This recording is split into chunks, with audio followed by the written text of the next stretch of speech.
Well, the reboot of Wolfman, it is a mediocre product, to be honest. There's nothing really exciting here that I thought to be intriguing. It just led to a boring cinematic experience that could have been a whole lot better, in my opinion.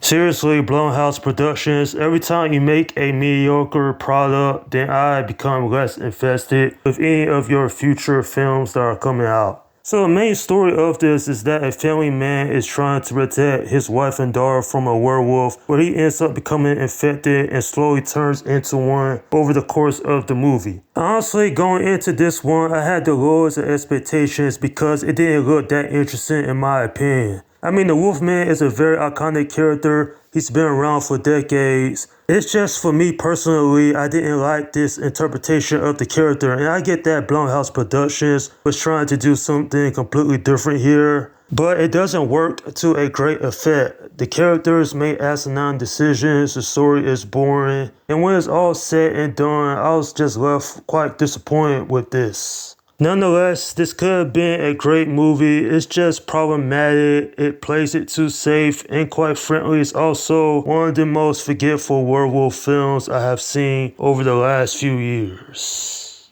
Now, I'm truly shocked just how terrible this one is because of director Leigh Whannell.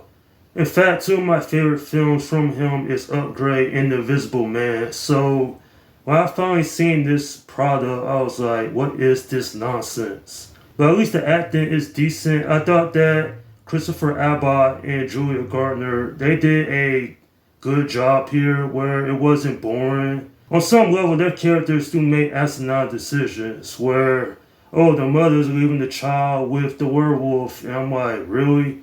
You're going to leave your daughter by this sick man? Yeah, I get he's your husband, but still, it just don't make any sense in terms of overall plots. Plus, let's talk about the werewolf design.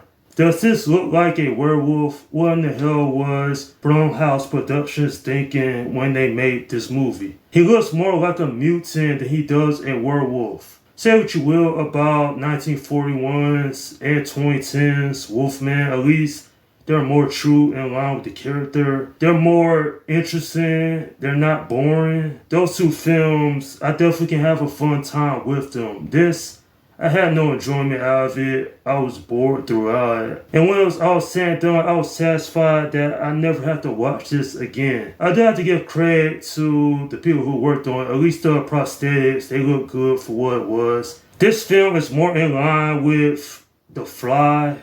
You know, it deals with body horror because there's no werewolf transformation scene and all of it feels flat. It's just drawn out throughout the course of its runtime. We see the perspective of the guy who gets infected and, you know, it's pretty intriguing, but the whole film falls flat on its face because it doesn't do anything worthwhile. At the end of the day, would I recommend this? Absolutely not. Not if you're a fan of the original 1941 film or even the movie from 2010. I would say watch those instead because this one right here, it certainly is not worth the effort just for how much it gets wrong and what little it does to keep me invested, which is not much to say the least.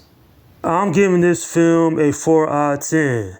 Yeah, the first dumpster fire of 2025. You know, maybe if the character development was a lot better, I would have cared about these characters. Seriously, what a embarrassment compared to the original cult classic. I'm trying to fully understand how Blumhouse Productions messed up so badly, but then again, I remember they gave us some awful horror films over the years, so it's no surprise this turned out to be a train wreck.